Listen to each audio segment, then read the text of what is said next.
Hai guys, jadi sekarang kita akan menjelaskan tentang apa itu internet.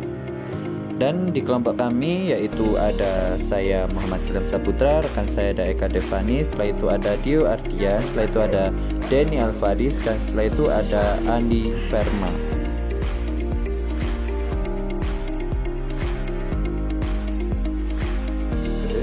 Siapa sih yang tidak butuh internet? Di zaman yang serba canggih ini, pastinya 99,9% orang di dunia membutuhkan jaringan internet yang baik untuk pekerjaan, pendidikan, hiburan, keamanan, dan hampir di seluruh aktivitas yang dilakukan manusia. Namun, apakah kamu tahu apa itu internet dan bagaimana cara kerjanya? Jadi, dari kelompok kami akan menjelaskan seputar teknologi. Kali ini akan membahas tentang internet yang mungkin belum kamu ketahui. Internet bisa disebut sebagai tulang punggung dari web atau sebuah teknologi yang bisa membuat sebuah web dan dapat diakses baik. Internet merupakan jaringan besar yang menghubungkan antara komputer satu dengan lainnya untuk saling berkomunikasi. Nih guys, banyak orang yang menggunakan internet untuk berbagai aktivitas, bahkan hampir seluruh hal yang dilakukan saat ini tidak terlepas dari internet. Tapi gimana ya cara kerja internet yang sebenarnya? Salah satu contoh akses internet adalah video yang sedang kamu tonton. Video yang sekarang ini kamu tonton sudah menempuh jarak hingga puluhan ribu mil dari pusat data Google untuk menjangkau. Kerja dan perjalanan luar biasa dari data untuk bisa sampai di tangan kamu dengan internet. Pusat data, sebuah pusat data yang berjarak hingga puluhan ribu mil dari tempatmu berada, saat ini memiliki video atau data yang kamu cari tersimpan di dalamnya. Cara untuk video atau data ini sampai ke tempatmu adalah menggunakan satelit. Dari pulsa delta, kemudian sinyal dikirimkan ke satelit melalui antena, dan dari satelit sinyal dikirim kembali ke antena terdekat dari tempat kamu cari. Dari tempat kamu, cara penyampaian sinyal ini bukanlah ide yang bagus karena satelit berjarak 22.000 mil dari khatulistiwa bumi. Jadi, data harus menempuh total 44.000 mil sebelum sampai ke tempat kamu.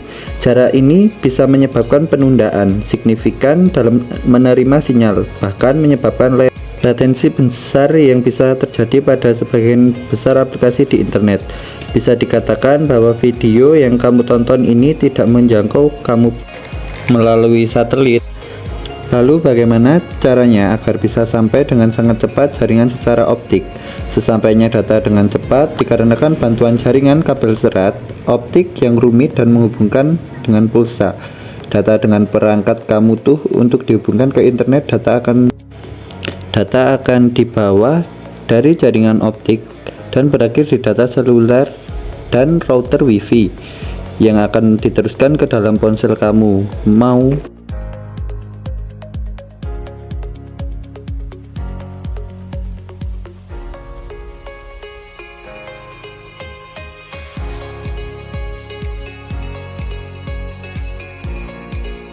SSD. Seperti yang disebutkan di awal, video-video yang kamu tonton ini sudah tersimpan di pusat data atau lebih spesifiknya tersimpan di dalam sebuah perangkat solid state atau SSD. SSD di sini bertindak sebagai memori internal. Adapun server yang merupakan komputer kuat yang memiliki tugas menyediakan video atau konten yang tersimpan dan akan diberikan ketika kamu memintanya. The question is bagaimana caranya mengirimkan video dari data tersebut dari SLTA atau pusat data ke perangkat kamu melalui jaringan secara optik. Alamat IP. Sebelum penjelasannya lebih jauh, kamu perlu memahami satu konsep penting terlebih dahulu, yaitu konsep alamat IP. Semua perangkat yang terhubung dengan internet, baik itu ponsel ataupun komputer, akan diidentifikasi unit dengan serangkaian angka yang disebut sebagai IP. Sebagai gambaran, kamu bisa membandingkan alamat IP sebagai alamat rumah, yaitu alamat yang mengidentifikasi rumah kamu. Setiap surat yang dikirim dan sampai ke tangan kamu pastinya karena alamat rumah. Begitu pula dengan internet alamatnya. IP bertugas sebagai alamat pengirim, yaitu tempat semua data dan informasi mencapai tujuan. Penyedia layanan internet yang kamu gunakan pastinya akan memberikan alamat. IP perangkat kamu bisa mengeceknya melalui ISI ponsel atau laptop kamu. Server pulsa data pun memiliki alamat IP. Server menyimpan situs web sehingga kamu bisa mengakses situs apapun hanya dengan mengetahui alamat IP server. Akan sulit tentunya untuk mengingat alamat IP yang berupa angka tersebut, sehingga untuk mengatasi digunakannya nama domain yang mudah diingat. Salah satunya contoh seperti YouTube Form, Facebook.com, Google.com, dan lain-lain. DNS sepertinya dijelaskan sebelumnya, dalam mengakses internet kita akan menggunakan nama domain dibandingkan alamat. IP yang kompleks, lalu dari manakah internet bisa mendapatkan alamat IP yang pas sesuai dengan nama domain yang kita minta? Jawabannya adalah buku telepon besar atau yang dikenal dengan sebutan DNS. Sebagai gambarannya seperti buku telepon, jika kamu mengetahui nama seseorang tapi tidak mengetahui nomor teleponnya, maka kamu bisa menemukan di buku telepon. Nah, begitulah konsep dari server DNS. Bagi internet sampai sini, apakah kamu sudah mengenal lebih jauh terkait soal internet? Pertama, kamu masukkan nama domain, kemudian browser akan mengirimkan permintaan ke server DNS untuk mendapatkan alamat IP yang sesuai, dan dapatkan alamat IP, maka browser akan meneruskannya ke pusat data, terutama ke masing-masing server yang akan diinginkan. Data yang dikirim dalam format digital melalui kabel secara optik, lebih tepatnya lagi dalam bentuk gelombang cahaya. Gelombang cahaya tersebut kemudian akan menempuh jarak ribuan mil untuk mencapai tujuannya. Kabel serat optik ini sendiri sudah tersebar hampir di seluruh dunia oleh bantuan beberapa perusahaan global. Contohnya Air Tapping Verizon untuk Google. Ini merupakan ilustrasi peletakan kabel serat optik yang dilakukan dengan bantuan kapal. Untuk memasangnya akan dilakukan dengan alat bajak dengan menjatuhkan ke dasar laut.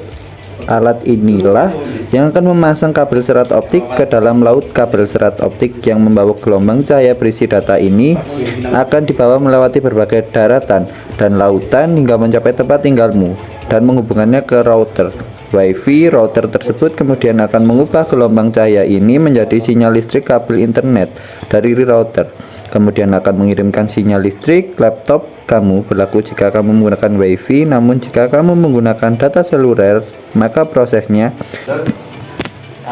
dari kabel serat optik, gelombang cahaya akan diteruskan ke menara sel. Buat kamu yang belum tahu, terdapat lembaga yang mengelola jaringan internet yang pertama, IGN, yang berpusat di Amerika Serikat. Lembaga ini bertugas dalam penetapan alamat, lebih pendaftarannya, nama domain, dan lain-lain yang berhubungan dengan internet. Salah satu hal yang benar menakjubkan dari internet adalah efisiensi dalam mentransmisikan data. Video yang kamu tonton saat ini sebagai contohnya nih dikirimkan dari pusat data dalam bentuk kumpulan besar angka 0 dan 1. Yang membuat pengiriman data menjadi lebih efisien dan cepat adalah pengelompokan dibagi menjadi beberapa potongan kecil yang terdiri dari nama angka PIN dalam bentuk paket. Seiring dengan potongan-potongan video ini, setiap paketnya memiliki informasi berupa nomor urut, alamat IP, dan nomor telepon kamu. Dengan informasi itu, tidak paket diarahkan ke ponsel kamu melalui jalur yang sama. Dengan setiap paket akan mengambil rute terbaik untuk bisa sampai dengan cepat dan tepat. Kemudian paket-paket ini akan disusun kembali sesuai dengan nomor urutnya, dan jika paket tersebut gagal terkirim, maka akan dilakukan pengiriman ulang paket yang hilang. Analisa jaringan postal. Jika kamu membandingkan pengiriman data seperti pada jaringan polos, pelanggan yang tidak mengikuti aturan dasar, yaitu memberi alamat tujuan yang tepat, maka suratnya tidak akan sampai ke tujuan. Begitu juga dengan internet. Ada suatu aturan yang disebut protokol untuk pengelolaan aliran paket data yang kompleks. Protokol inilah yang mengatur konversi paket data, lampiran sumber, dan alamat tujuan untuk setiap paket, pengaturan untuk router, dan lain-lain. For your information nih, aplikasi yang berbeda seperti website, Skype, YouTube, dan lain-lain juga bisa loh memiliki protokol yang berbeda juga. Sebuah perjalanan yang sungguh menakjubkan. Itulah tadi penjelasan singkat dan lengkap tentang cara kerja internet, terutama proses pengiriman dari pusat data hingga mencapai perangkat kamu. Dari sini kita bisa menggambarkan bahwa internet itu berperan sebagai infrastruktur dan web adalah layanannya. Infrastruktur inilah yang akan membantu dan juga masyarakat di seluruh dunia dalam memperoleh informasi dan data yang mereka butuhkan. Bagi yang memiliki topik seru lainnya mengenai teknologi yang patut untuk kita bahas. Thanks for watching.